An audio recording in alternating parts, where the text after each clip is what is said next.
Hello guys, welcome back on our show. That's two more matches in this season. One was definitely a run fest, and while was one was a low scoring, one-sided match. I would say, let's get straight at it. The first match between of this set between RCB and GT. Uh, RCB was flying high right before this match, but God knows what happened. This ground has a lot of memories for this RCB side as well because they lifted their first trophy last year in this very stadium. They come back here holding a lot of memories, and they would have liked to get off on a really good start, put on a good total, and then take those 2 points. But it wasn't that kind of day for RCB. It was a day that didn't really go their way. Uh, the superstar, the English superstar, the fight for who the superstar is between Jacob Bethel and the other particle.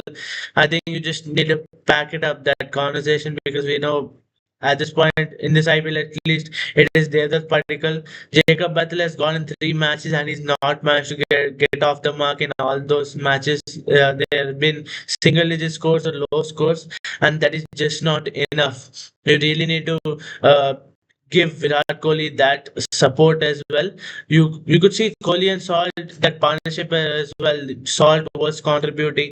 Yes, he was not in the greatest forms in this IPL, but he slowly came back to form. He scored a couple of 50s as well, and that's what you need in a partnership. Jacob Patel had a really good World Cup as well, so he's expected to come and when he's coming to the team to put in some good numbers and perform. We've just not seen that in these 3 matches. But I was really disappointed with Kohli, to be honest. He hit Rabada for 5 gorgeous fours. It was just a sight for sore eyes. But then after that, the next over Rabada comes on. What was the need for that shot? You're going in a really good rate because I just waited. You've stepped out. Yes, you've seen the short ball. You should have just probably left it. I don't know why you went to attack that. Jacob Bethel's wicket had fallen also. Had already fallen. What was the need for that risk? There was just a lot of loose shots played, wickets just given, and how how can I not mention that Rajat Paltar's catch? How is that even out?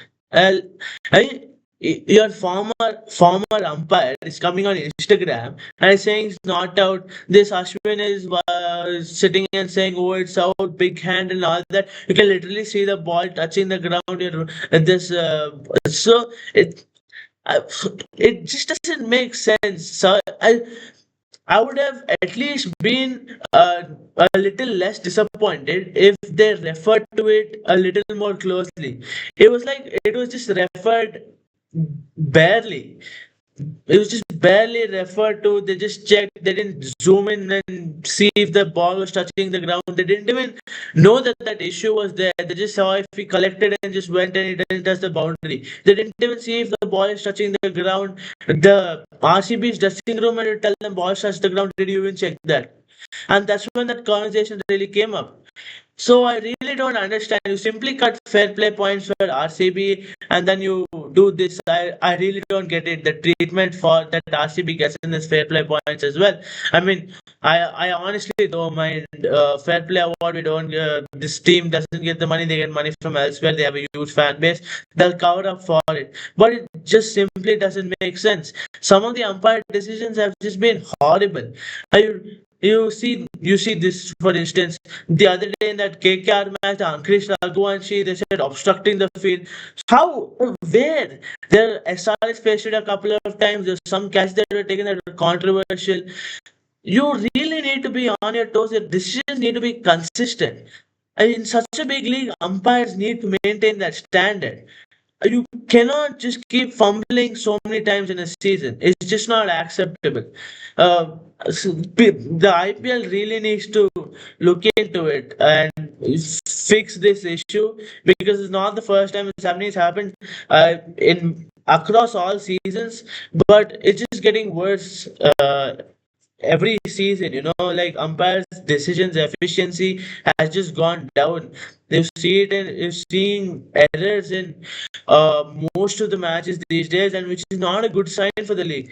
Anyways, coming back to the game, Devdutt Padikkal really did try to restore it for RCB, but he couldn't really get them going. Jitesh Sharma, just pack it up, man. Just pack it up. Bro said he waits for opportunities, he waits for batting collapses so that he can prove his worth. What worth, bro? Where's the worth this time around? Where's the worth this time around? There have been a couple of instances where you've been brought down to bat when we lost wickets early. There was that RR match as well. This match as well. Where, bro? Where was your talent at? Where you wished for these situations? Where were you at, bro? Where are the performances? He's been good with the gloves behind the wicket, but the batting gloves, batting, nah, man. It's just him with a bat and Romario Shepherd with the ball in the season. But you have to give credit to Romario Shepherd for the way he's bowled this match. He picked up 2 wickets and he bowled well. I could say this match at least. But Jitesh Sharma, honestly, just pack it up, bro. I mean, you had a lot of chances this season. This form needs to change. It needs to change as soon as possible because there will be such instances that come up, and you will really need to put in one or two performances in those crucial matches as well. And the rest barely could do anything. Bhuvneshwar came in, and this impact sub of Venkatesh Iyer, it was just a waste of an impact sub. Ate up an impact sub option, reduced our bowling option for while we went on to defend the total. There's nothing else that it did. It just added extra pressure that runs Venkaya did not get for the team. So it was just a way to. It was one of those instances where an impact sub was wasted. It was really there wasn't any impact. The impact sub really didn't make any impact. That was the scenario. I think you have to give it to the GT bowlers, especially Holder and Arshad Khan, obviously, an inexperienced bowler, young bowler coming in. Yes, he's been with GT for a couple of seasons, but and with this against this RCB batting lineup to pick up 3 wickets and just have an economic rate of 6.6 is just crazy. And you saw Rashid Khan's experience come into this game as well. 4 overs, just gave 19 runs, picked up 2 wickets. I think that's the Rashid Khan that this team would like to see as well. GT would love for Rashid Khan to put in these types of performances for the team, which will be a huge boost for GT as well. When you look at GT's chase, I think for RCB, this is an instance. If you look at RCB's bowling, right, throughout the season, my bad for that. Throughout the season, the bowling has been exceptional. Even in losing causes, the bowling has given it a huge fight. They've pushed the game far. They've almost taken it till the end. You see, this time also the bowlers pitched in. They kept taking wickets. Bhuvneshwar picked up 3 wickets again. He's just in red hot form, man. He's just in red hot form. They say it right. He's aging like fine wine. His ball is the way he swings the ball is just so pleasing to watch. It's just amazing seam position. It's lovely to watch. There's nothing like it. Yes, Josh Hazelwood was hit around, but and Surya Sharma picked up a wicket, but didn't understand what he was bowling. To be honest, he kept giving those short deliveries and he was getting picked on. And this Romario Shepherd, like I mentioned, he did bowl well. He picked up 2 wickets. And I would also want to mention about GT's middle order. If you look at it, the wicket once the top three really went, I think that's where the top 3 wickets were taken a little too late, especially Josh Butler's wicket. I thought should have been taken earlier for RCB to give a little more fight, but they didn't do that, and that did cost them. But I think if RCB had about 20-30 runs more on board, they could have really given it a huge fight because this GT's middle order is just not it. You see this match as well. It's because it was a low score that they could make it. Otherwise, they just do not have it in them in the middle order. That middle order looks so weak. But yeah, they got the 2 points, and that's what matters for them. They'll be looking to continue this momentum, while RCB will be looking to bounce back in the next game.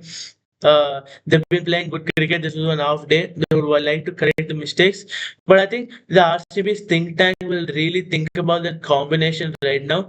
You Jacob Duffy in the start of the season was picking up wickets. So they'll be tempted, I would say, to play only. There were these theories that were coming up of playing only three foreigners, and then as an impact sub you bring in the fourth foreigner. It sounded quite. It wasn't a bad idea actually to pair up Jacob Duffy and Hazelwood. Find a way to get them both in the 11, especially with Romario Shepherd's form with the ball not being that great, Jacob Bethel not being that great with the bat. Salt also hasn't been really great. So it's a good thing to think about, you know, and try out. So let's see. Anyways, it's on them. Next game is what they'll be looking for.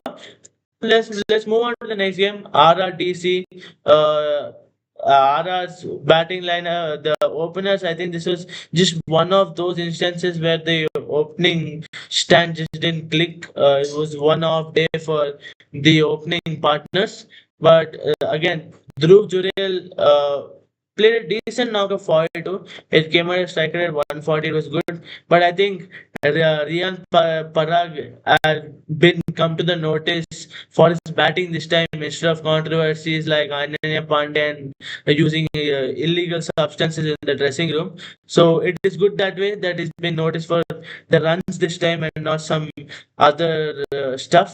It's good.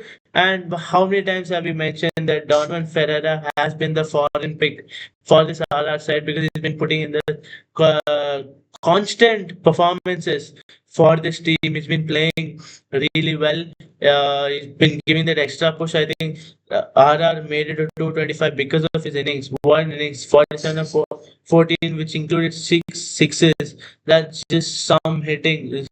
Crazy hitting by him. And if you look at the Delhi bowlers, they would really be happy with Mitchell Stark coming back because if you see in his comeback game, he's picked up three wickets. Yes, he's given 40 runs, but he's picked up three wickets as well. So it's a huge boost in that bowling lineup for DC to have the likes of Mitchell Stark come back. They'll be really happy with that. I think DC looked really comfortable throughout the chase because this time their opening partnership also clicked.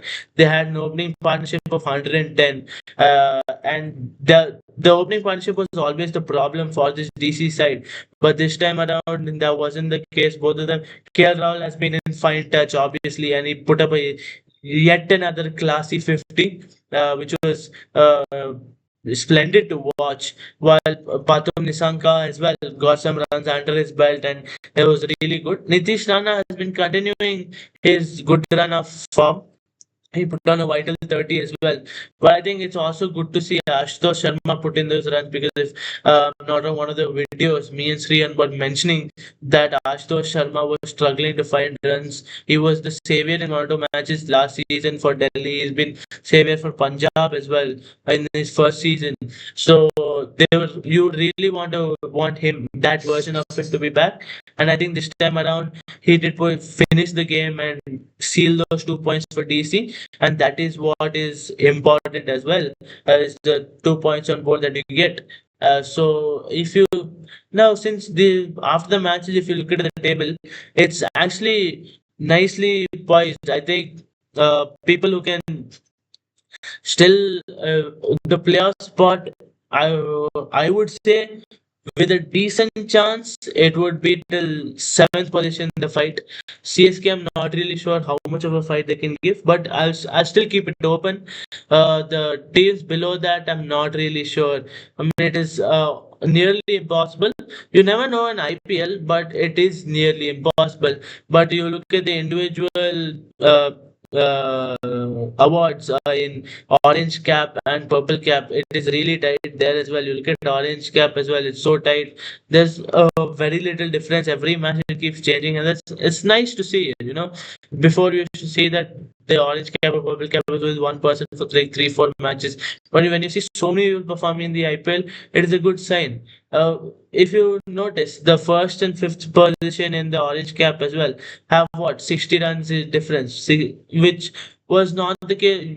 Is not usually the case in the IPL. And if you look at the purple cap as well, it's only 3 wicket difference from first and fifth, first and fourth place. Fourth is anyway tied, but yeah, for the top in the top five, the difference between first and the fifth is 3 wickets. So those are good signs. You're saying a lot of people pick up wickets, pitching up. There are a lot of each team has at least one bowler that is playing a really important role for them, and they're picking up the wickets, which is a really good sign.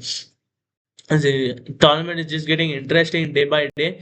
It's still a long tournament to go. We have about 25, 26 odd matches left in this IPL, and that just provides for more drama, more intense matches, more runs, of course, some classy deliveries, great fielding efforts, brilliant catches.